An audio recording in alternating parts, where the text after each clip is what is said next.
Bonjour, ce tutoriel va vous expliquer comment présenter un cours sous forme de page web sur Moodle, avec tout d'abord la mise en page d'un plan de cours ou d'un programme, comme vous pouvez le voir à l'écran, et le dépôt de ressources. Pour cela, je dois tout d'abord activer le mode édition en haut à droite. Ensuite, je me dirige vers une section vide, ici tout en bas, et je clique sur la petite icône « Modifier le résumé ». À partir de là, je peux renommer le nom de la section par un titre, connaître son environnement, par exemple. Ensuite, je peux passer en mode plein écran en cliquant sur cette icône.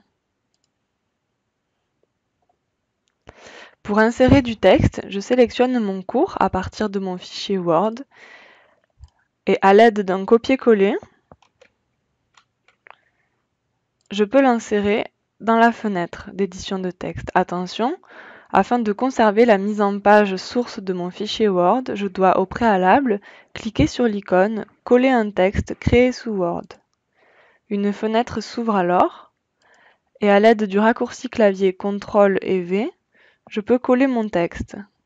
Comme vous pouvez le voir à l'écran, la mise en page source de mon fichier Word est conservée.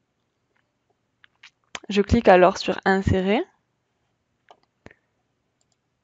Cet outil me permet de gagner du temps dans la mise en page de mon cours sur Moodle.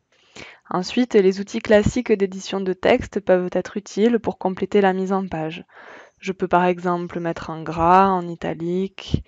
Je peux également ajouter des couleurs et ajouter une image en cliquant sur cette icône. Je peux également ajouter un lien vers des ressources sur Internet, des articles par exemple. Ici, je souhaite ajouter le lien vers Sciences Po Toulouse. Je sélectionne donc Sciences Po Toulouse. Je clique ensuite sur « Insérer un lien ». Il me faut alors renseigner l'URL du lien.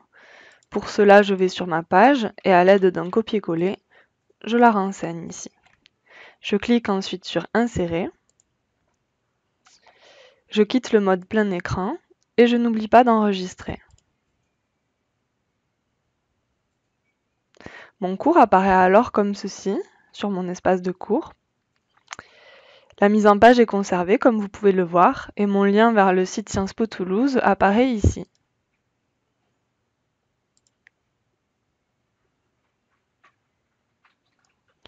Si je souhaite ajouter un fichier PDF ou Word à cette page, il existe deux méthodes. La première méthode consiste à insérer un fichier en bas de la section grâce à un cliquer-glisser.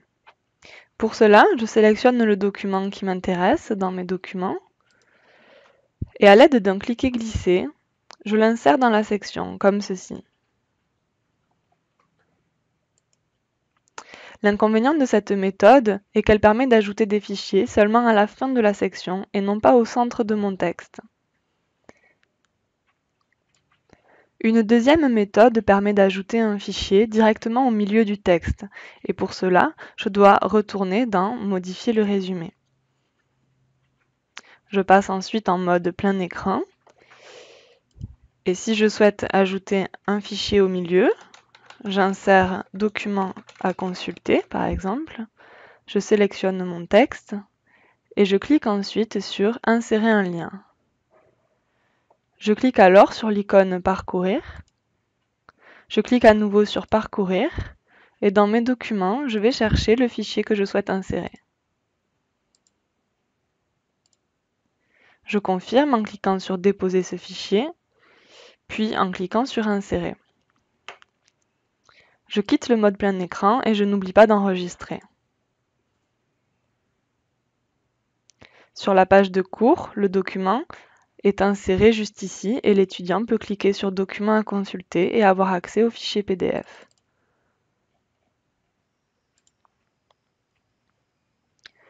Pour mettre en ligne un cours plus dense et plus long à partir d'un fichier Word, je vous renvoie au prochain tutoriel.